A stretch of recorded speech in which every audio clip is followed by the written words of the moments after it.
السلام علیکم ناظرین، پروگرام نور البیاں کے ساتھ آپ کا میزبان حذیفہ شبیر حاضر ہے۔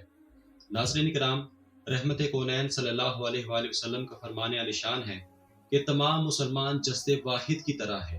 اگر جسم کے کسی ایک حصے میں تکلیف ہو تو جسم کے تمام جو اعضاء ہیں وہ بے خوابی اور بخار کا شکار ہو جاتے ہیں۔ اور اسی طرح یہ بھی آقا علیہ الصلوۃ والسلام کا فرمان ہے کہ تمام مسلمان ایک مٹھی کی مانند ہے۔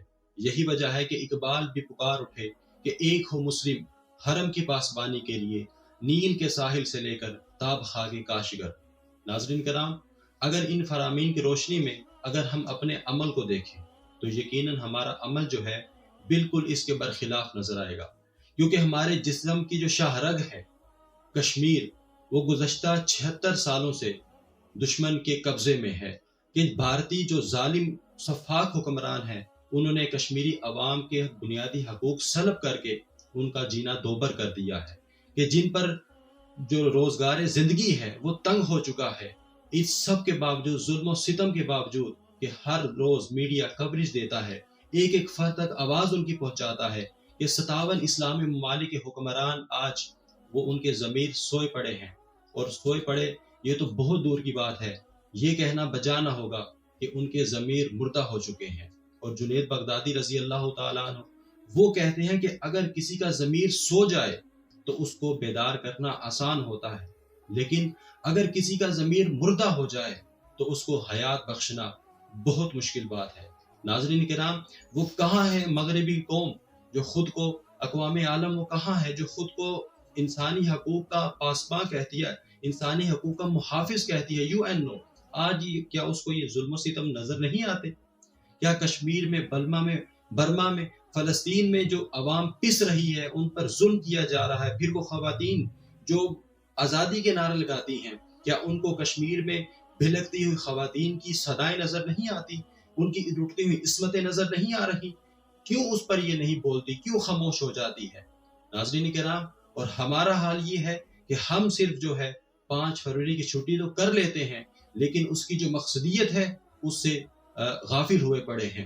عزیزان محترم، قائد اعظم محمد علی جناح جنہوں نے یہ پاکستان بنایا، اس لیے نہیں تھا بنایا کہ ہم دوسروں پر ظلم ہوتا دیکھ سکے، بلکہ اس لیے بنایا تھا کہ ہم ہر ایک کے لیے دست و بازو بنے، ان کی مدد کریں، جو ظالم ہے اس کے خلاف مظلوم کا ساتھ دیں، ظالم کے خلاف آواز اٹھائیں۔ لیکن ہم اس پیغام کو بھول چکے ہیں کہ قائد اعظم نے مسلم اسٹوڈنٹ یونین کے ساتھ خطاب کرتے ہوئے فرمایا کہ Kashmir is the jugular vein of Pakistan and no country or nation would tolerate its jugular vein remain under the sword of enemy، کہ کوئی قوم بھی یہ برداشت نہیں کر سکتی کہ اس کی جو شاہ رگ ہے وہ دشمن کے قبضے میں ہو، اور کشمیر جو ہے وہ پاکستان کی شاہ رگ ہے۔ یہی وجہ ہے کہ قائد اعظم جو ہے زندگی کے آخری وقت تک، اپنے آخری سانس تک کشمیر کے لیے آواز بلند کرتے رہے۔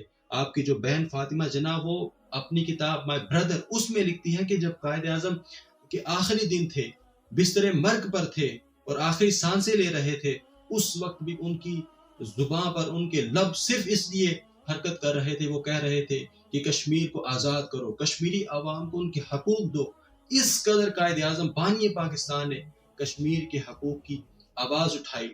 لیکن آج ہمارا حال یہ ہے کہ ہم 5 فروری کی چھٹی تو منا رہے ہیں، ہمارے جو ارباب اختیار ہیں وہ عیاشیوں میں مگن ہوتے ہیں، اور جو پست طبقہ ہے وہ آرام کی نیند کے مزے اٹھا رہا ہے۔ لیکن ناظرین کرام، یہ 5 فروری ہم کیوں مناتے ہیں؟ کشمیر کا مسئلہ کیا تھا؟ کس قدر جو بھارتی ظلم و ستم ظالم حکمران ہیں انہوں نے کس قدر کشمیری عوام پر ظلم کے پہاڑ ڈال دیے ہیں، اور اس مسئلے کا حل کیا ہے؟ دین اسلام نے انسانی خون کو اور مسلم کی حرمت کس قدر بیان کی ہے؟ اور پھر ناظرین کرام، قائد اعظم محمد علی جناح رحمہ اللہ نے کن مقاصد کے حصول کے لیے اس پاکستان کو حاصل کیا تھا؟